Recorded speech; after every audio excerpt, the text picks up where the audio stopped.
Coach, can you hear us?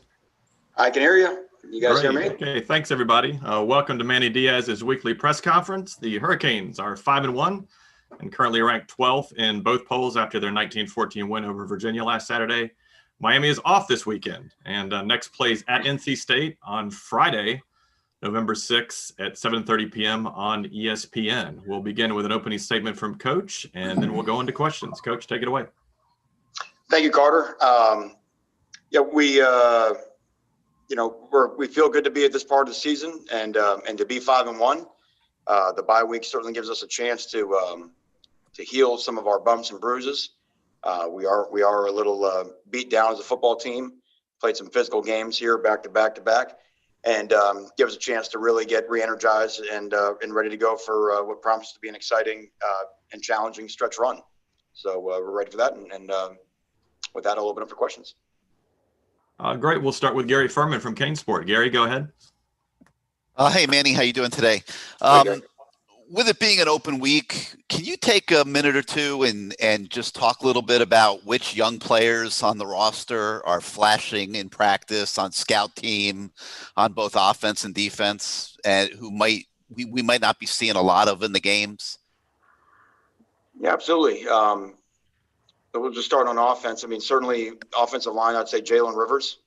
Jalen actually got a couple snaps in our heavy package on Saturday, but we're really excited about Jalen's development as a tackle, which is pretty unique for a guy his size. So I would say he's flashing. Certainly I think the wide receivers have all gotten into games, and I think they've shown their potential, and I think they'll continue to develop and improve. But we really like the group of young wideouts that we have, and obviously the running backs everybody's had a chance to see. Dom Mammarelli played a lot in the game with Brevin being absent. Dom was outstanding on special teams on Saturday as well. So, and then Tyler Van Dyke. We're very excited to watch Tyler every week in practice. He's getting better and better, and I think he's got everybody on the inside of the program pretty excited about him. Defensively, I really feel the same way. I mean, obviously you've seen Brian Balaam get into some games. Isaiah Dunston's been able to get into some games. Jalen Harrell, got pushed into duty this past Saturday and went out there and for what he was asked to do, ran around and made some good tackles. The linebackers, everybody's seen Flag, but Tyreek Austin Cave, when he and Avery Huff, can just get the assignments down, their athleticism is, I think, what we've been, wanting to get at linebacker. And I think those guys will improve us once they know what they're doing. And then up front, whether it's Elijah Roberts, Quentin Williams, Chance Williams, all those guys flash for us in practice. So I've actually kind of said over and over again, but I almost feel like I'm listening about all of them. But it's a talented class. Isaiah Walker has come in and done some things, and really shown his his skill set, which is exciting. Helping us out as with our scout team guys. So really, I think the entire class, we would recruit them all again if given the opportunity. As a quick follow, is Tyler Van Dyke getting to the point where he can challenge Nkosi, or is that a little bit down the road? And also, of those young freshman receivers, are any of them standing out above the other? The first part of your question, yeah, I would say that's true. I think we want competition. I think Tyler and Nkosi are pushing each other, and both those guys know that they've got to stay prepared and because they could go in at any time. And then of the wide receivers, they're all just different. I think Keyshawn Smith, maybe flashes the most because of his outstanding speed, but Redding's just got a knack for stacking people on the outside and making plays down the field. And then of course Restrepo's skill set, with his short area quickness on the inside of the field. And Daz Worsham is a guy, again, who's got a good attitude and is working every day and is talented as well. So they're just all a little bit different, but I think what probably is Keyshawn's speed probably flashes above all the skill sets. Thank you. Great. Next, we'll go to David Lake from 24/7. David, go ahead. Hey, Manny, wanted to ask you just a big picture, bye-week, mid-season type question. You've been with D'Eriq King now for half the season. Just whether it's on the field, off the field, in what way that he has impacted your program has impressed you the most? And, you guys are 5-1. How much of that is due to just him joining your program? it's hard to quantify exactly how much, but obviously, but certainly a large part of it is because of Derek, and it's not just even the performance on the field. I think he just gave us what we were so needing in terms of someone that the entire team can believe in and rally around. I think our players believe that every week we have a chance to win because he's our quarterback. And again, it just I know I said it before, but his ability to connect with all of his teammates makes everybody feel together. But then the fact that he's humble and he's a low ego guy, it's hard for anybody to kind of, beat their chest and say, I'm the man, when you've got a guy like Derek who just kind of goes about his business in a calm way as he does. So, we're such a better team in so many ways because we have Derek and a big part of why we are 5-1.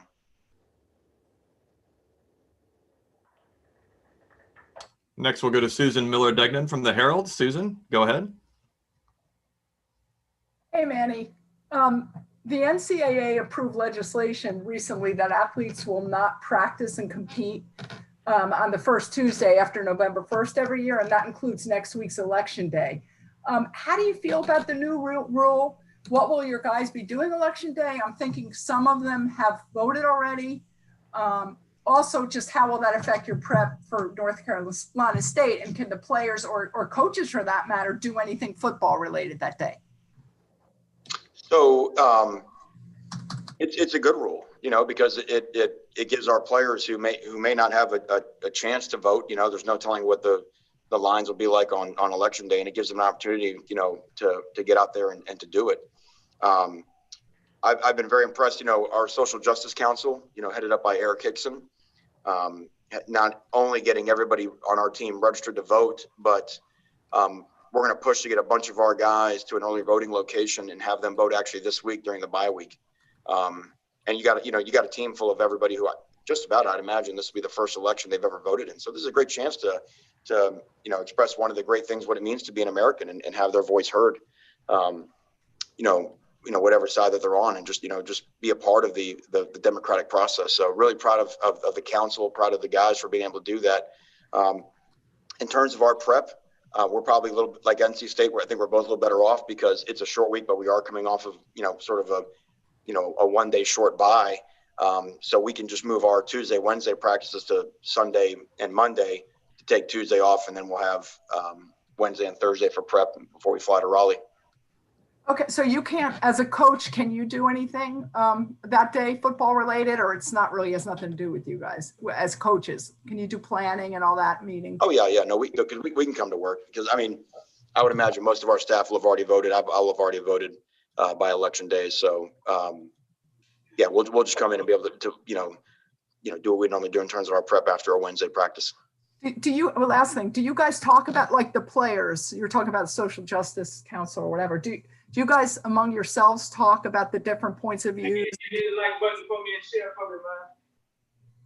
I'm sorry. Finish your thought there. No, I'm wondering if you guys get together and actually talk, the players and coaches, just about the different options for voting, the candidates, and just points of view and stuff. Do that? Well, we don't want to get into points of view, right? Because that's not really our place to tell anybody who to vote for. But what we are doing, we are having a meeting this week, and what we are doing is we're trying to really explain to our players the ins and outs of local government. I think everyone understands, what it means to elect a president.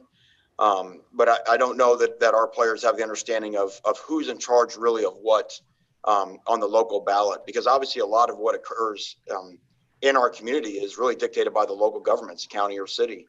And we don't spend enough time, I think, on that.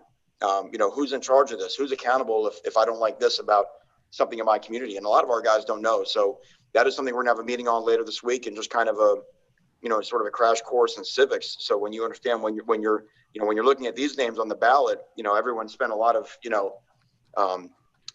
time and resources on the presidential election, which is a super big deal. But there's a lot of other ones that we're voting on, on next week that it can equally impact how we operate in our community. So I want our players to have an understanding, at least of not this person for that person, this issue, that issue, but just kind of how does government work in general. Thank you.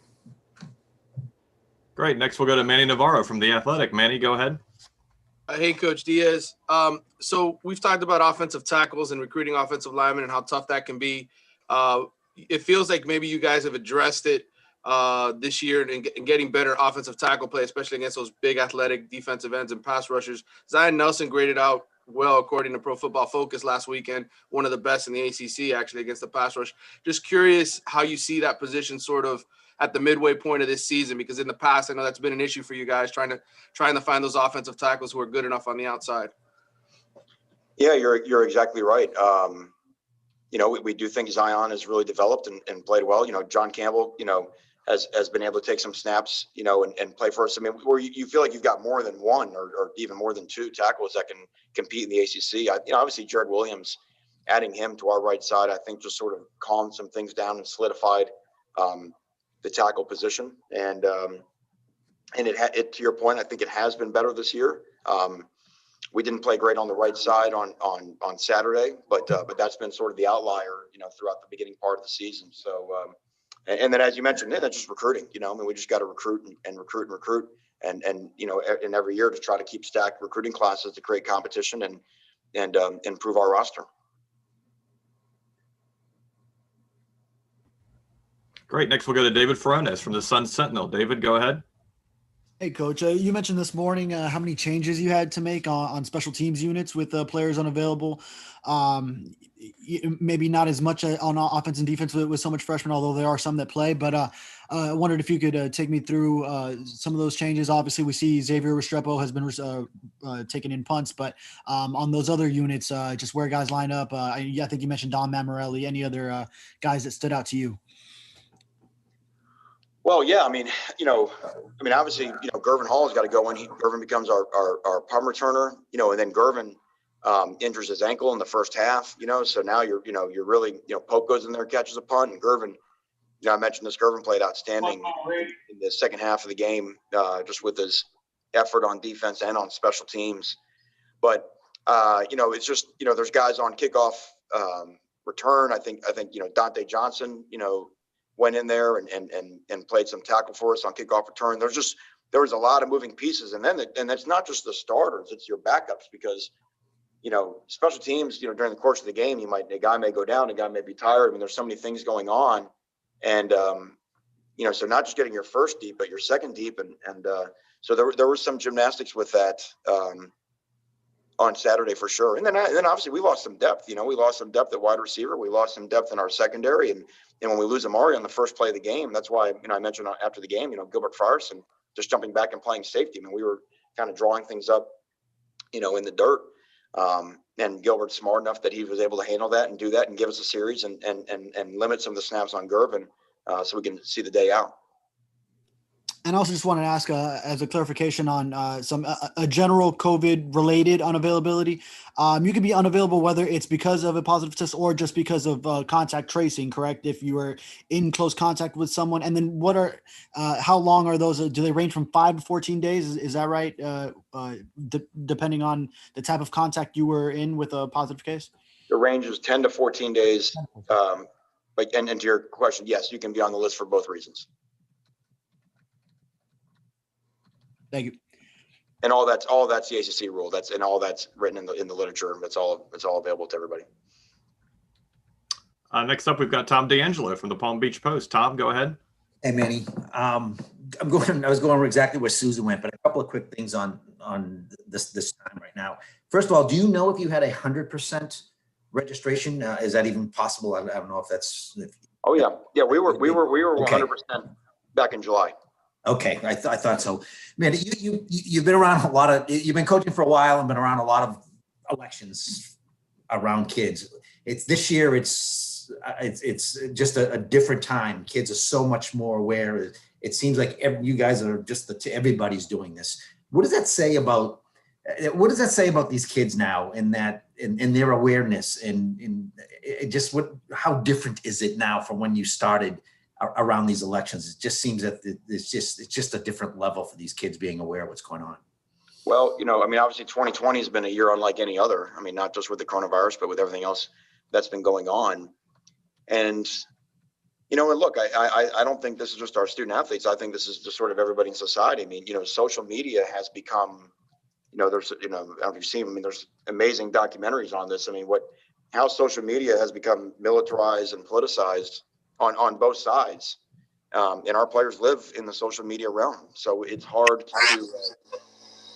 be in that environment and not be exposed to political viewpoints. And generally speaking, whoever you follow or whatever you like, you're going to see more and more of your political viewpoints to whichever side that you agree with. And there's some good in that, and there's certainly some inherent bad in that, but it is hard to ignore.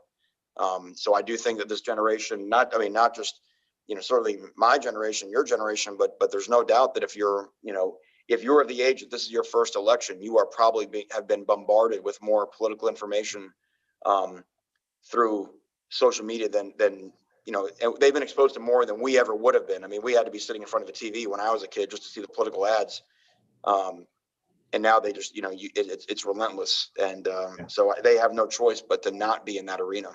Okay. So real quick, there is a place on campus. These kids are able to have been early voting on campus. There's some place on campus for them to early vote. It's not necessarily on campus. I mean, we're no different than anybody else. We have all the early voting locations across Dade County. And, and they would just go there or vote by mail. Okay. I think because some places had them on campus, but thanks. Appreciate it. Okay, got time for a couple more. We'll go to Donovan Campbell from WSVN. Donovan, go ahead. What's going on, Coach? How you doing? Good, Donovan. How are you doing? I'm doing well. First and foremost, how has the pandemic hurt or helped the recruiting process? And what's you guys' protocol for handling any sort of positive tests that you guys occur, during the football season? The pandemic and recruiting, of course, it's had a massive effect of which we really won't be able to measure until probably 4 or 5 years from now, because when we really see how this class shakes down, obviously with it being dead since March in terms of, on-campus visits or us able to go out and evaluate prospects at their games, there's a lot of in-person connection that's been lost in that. That's been an issue for the 21 class for sure, but a major issue for the 2022 class, the class that's the juniors right now. Some of them, there was no spring football, there was no camp series in the summer. So I think evaluation for that 2022 class will be unlike any other year. There's some really, really good players out there in that 22 class that no one knows anything about. There's some states that aren't even playing high school football, so it's very difficult to tell. The impacts are going to be immense. Now, I do remember, it wasn't very long ago that most evaluation occurred in the senior year of the high school, athletes' sort of career. And now it's been pushed up earlier and earlier and earlier. And it may have to pivot back a little bit to trusting your evaluation on film senior year. We obviously, there's some schools here in Dade County that are playing 3 games and then the playoffs. So it's a super small sample size. So it's not just the seniors, it's those young ones that have a chance to be discovered and be found, that you're not, that they may be a little bit more hidden early on. And that's why, the recruiting rankings are always, subject to all kinds of discussion. But now on these young classes, it's going to be very, very difficult to know, who really the best players are until it plays out. And then the second part of your question, when you get a positive test, we're just in line with our university policy. Those players are quarantined away from the rest of the team or rest of the student body. And it's no different than it would be if it was, someone that was here to major in business or any other, UM student. We're right along with Dr. Frank's policy on any positive test we have. Okay, we'll wrap up with David Wilson from the Herald. David, go ahead. Hey, man. Sort of following up on that recruiting for you guys. I'm curious if there's anything different you guys are trying to do this week with maybe some of that extra time, to whether it's just, talking to more kids or anything you can do. And then I know you have at least one person, one coach or one person on staff with a kid who plays, at a pretty big high school down here in South Florida. Is he able to go out and watch games, and can you get anything extra out of that from maybe having at least one person there in person sometimes? If you have a son at a school, like I've been fortunate, I've been able to watch my son play. If you have a son at a school, you're allowed to go watch your son play. I think what will happen this week is we have a chance to dive into some film. There hasn't been any film to evaluate. you know, if you're recruiting a South Florida prospect, I mean, a couple of the private schools started earlier, but most of the public schools just played their first game last Friday.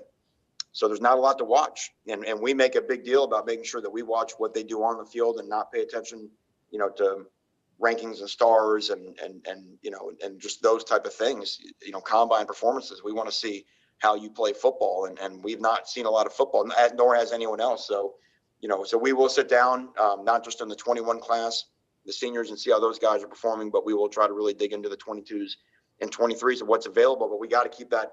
We'll keep building that resume because, again, you can't make any massive proclamations off of one game, and guys are still playing their way into shape. I mean, you're going to look at this football season just a little bit differently. I know it's different for us, and it's certainly different for all the high school prospects at every level. I mean, not just guys going to the ACC. I mean, you know, 1AA prospects, Division II prospects. I mean, it's a big deal.